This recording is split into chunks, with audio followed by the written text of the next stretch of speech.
প্রধান উপদেষ্টার প্রেস সচিব শফিকুল আলম জানিয়েছেন, জাতিসংঘের মহাসচিব অ্যান্তোনিও গুতেরেস 13 মার্চ বাংলাদেশ সফরে আসবেন। এই সফরে রোহিঙ্গা সংকট নিয়ে ব্যাপক আলোচনা হবে বলে তিনি উল্লেখ করেন। বুধবার রাজধানীর ফরেন সার্ভিস একাডেমিতে নিয়মিত প্রেস ব্রিফিংয়ে শফিকুল আলম বলেন, জাতিসংঘ মহাসচিবের এই সফরে রোহিঙ্গা সংকটের সমাধানে বড় ধরনের অগ্রগতি আসতে পারে। তিনি রোহিঙ্গা ক্যাম্প পরিদর্শন করবেন এবং রোহিঙ্গাদের জন্য আর্থিক সহায়তা ও অন্যান্য বিষয়ে আলোচনা করবেন।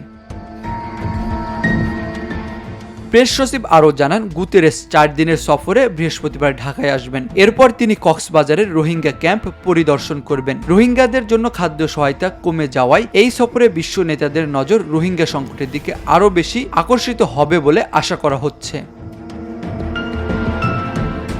প্রধান উপদেষ্টার উপপ্রেস সচিব আজাদ মজুমদার বলেন, জাতিসংঘ মহাসচিব প্রধান উপদেষ্টা মোহাম্মদ ইউনূসের সঙ্গে বৈঠক করবেন। তারা বাংলাদেশ বিমানের একটি ফ্লাইটে একসঙ্গে কক্সবাজার যাবেন। শুক্রবার কক্সবাজারের রোহিঙ্গা ক্যাম্পে রোহিঙ্গাদের সঙ্গে দিনভর নানা কর্মসূচিতে অংশ নেবেন গুতেরেস। সন্ধ্যায় রোহিঙ্গা ক্যাম্পে প্রধান উপদেষ্টার সম্মানে 1 লাখ রোহিঙ্গাকে নিয়ে এক ইফতার মাহফিলে যোগ দিবেন তিনি।